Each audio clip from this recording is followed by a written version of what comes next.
Welcome to the deep dive. Today, we're going to be tackling something, a topic that's often whispered about, I guess, in hushed Mhm. tones, shrouded in this mix of exoticism and misunderstanding, tantric sex. Right. But, as you know, we don't settle for surface level interpretations here. We're going deep, Yeah. way back to its historical and cultural roots in South Asia.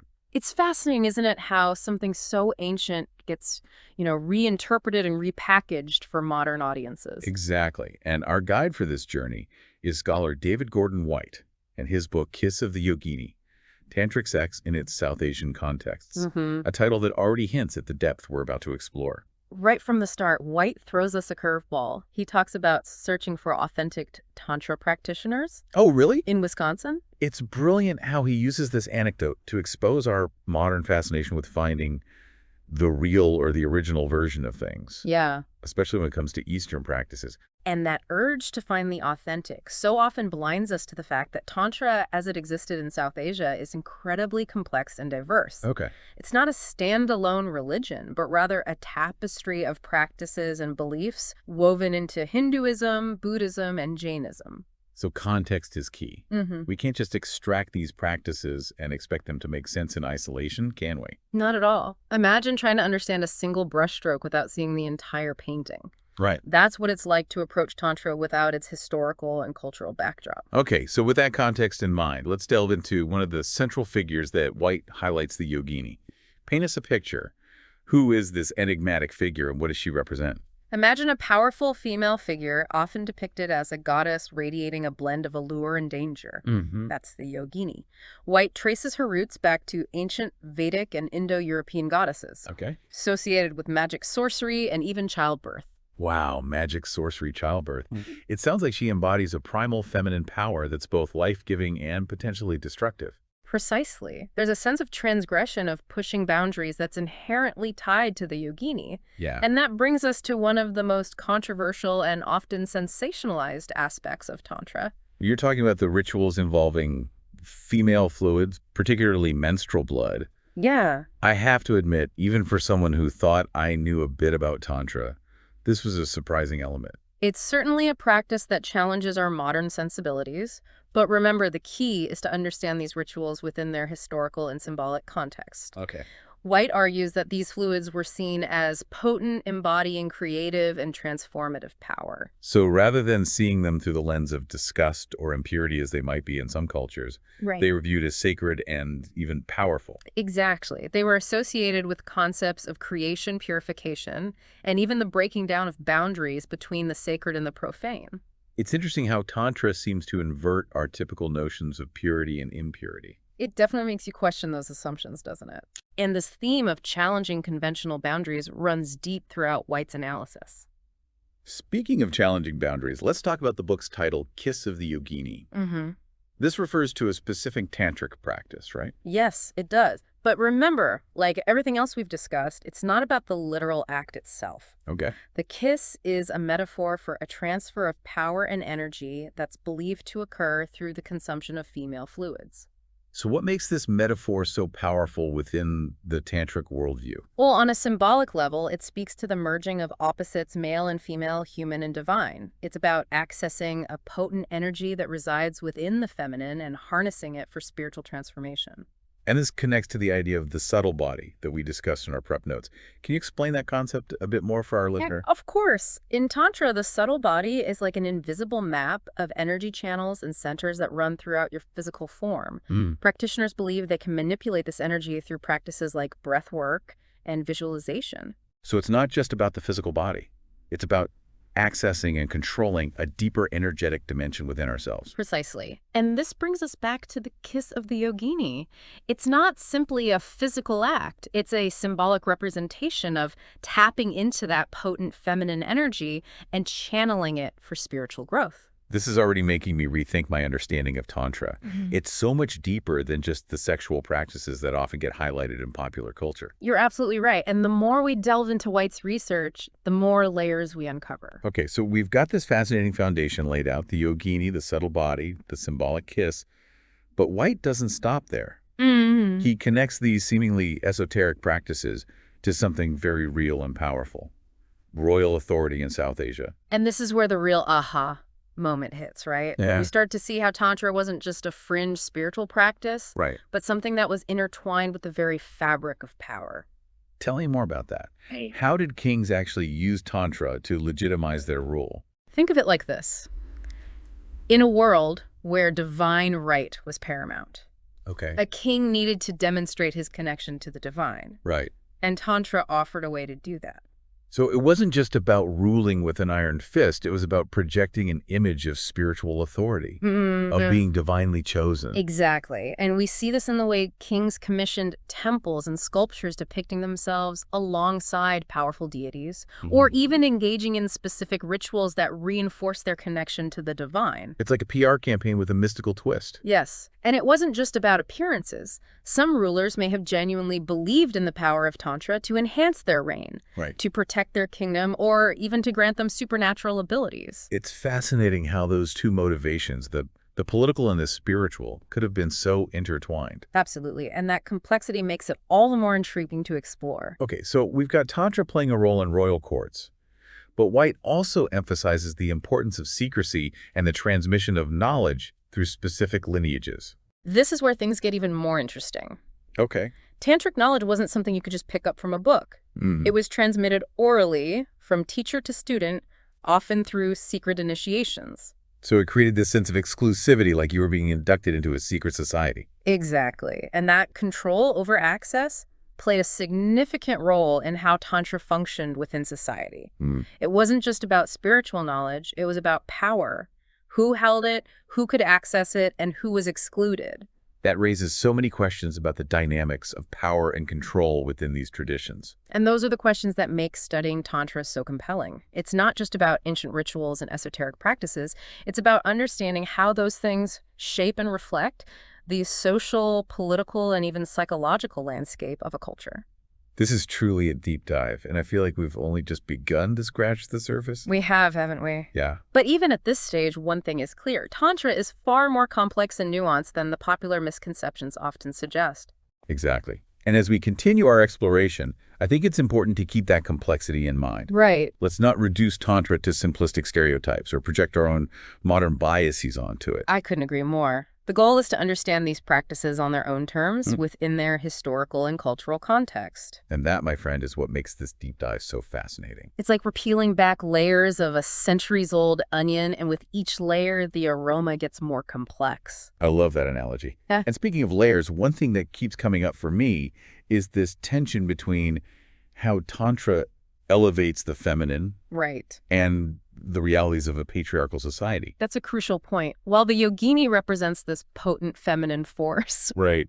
and rituals involving female fluids suggest a reverence for that power, we have to ask, how did this actually play out in women's lives? Right. Did they have genuine agency in these rituals, or were they pressured by societal norms and expectations? And it's a question that lingers, isn't it? And it's one that White's book doesn't explicitly address. It reminds us that even the most meticulously researched historical accounts can't always capture the full complexity of lived experience. Absolutely. Which is why engaging with this material critically and recognizing its limitations is so important. Now, while we're acknowledging those limitations, let's shift gears for a moment and talk about a specific image in the book that really struck me. The Yogini riding a corpse. Oh, yeah, that one's hard to forget. A bit macabre, yet strangely powerful, wouldn't you say? Exactly. It speaks volumes about the Yogini's paradoxical nature. She's associated with both life and death, Right. creation and destruction. Exactly. It speaks to that theme of transgression that we keep encountering in Tantra. Yeah. It's about confronting those things that society typically deems taboo or impure. We've already seen that with the rituals involving female fluids, but it goes even deeper, doesn't it? It's about challenging our own preconceived notions of what's acceptable, what's sacred, and what's powerful. Precisely.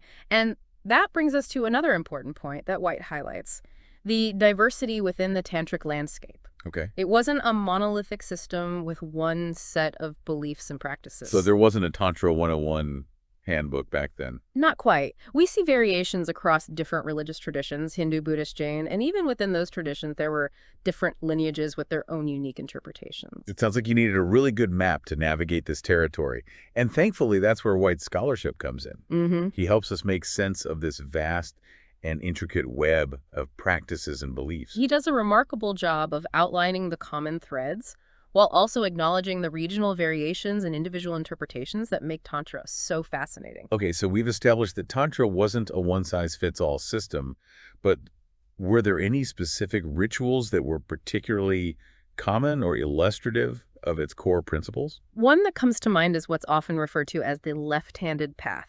Now, this term itself might sound a bit ominous, but what it really signifies is a deliberate embrace of things that are typically considered taboo or transgressive. Okay, give me an example. What kinds of things are we talking about? Well, think about things that are typically excluded from religious rituals in other traditions. Meat, alcohol, and yes, even sexual fluids. The left-handed path brought these elements into the sacred space, using them intentionally as part of their practices. Wow, that's quite a departure from the image of purity and asceticism that we often associate with spirituality. It is, and that's the point. It's about confronting those things that make us uncomfortable, those things that we normally try to avoid or deny.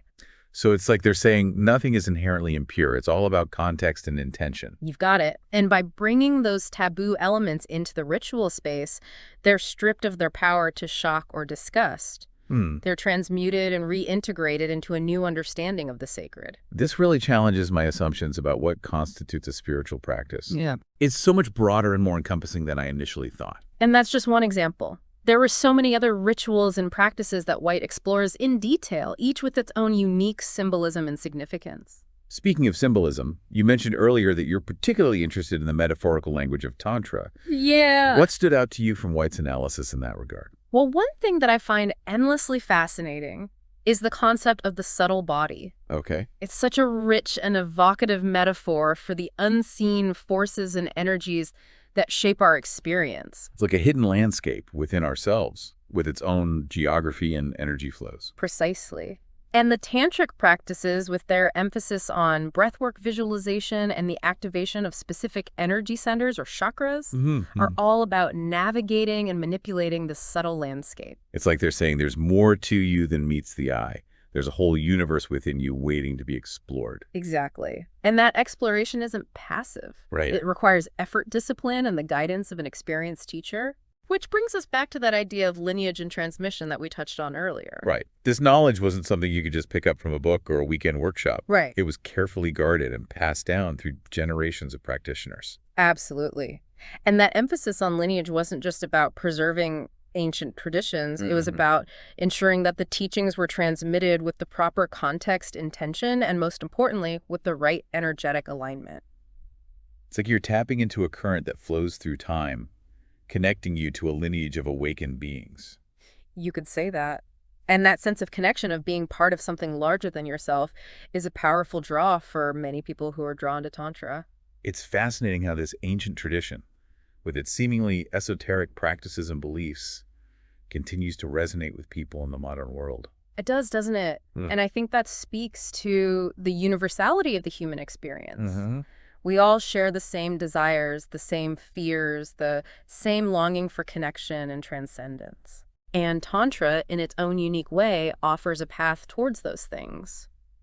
Before we wrap up this part of our deep dive, I want to circle back to the connection between Tantra and royal power.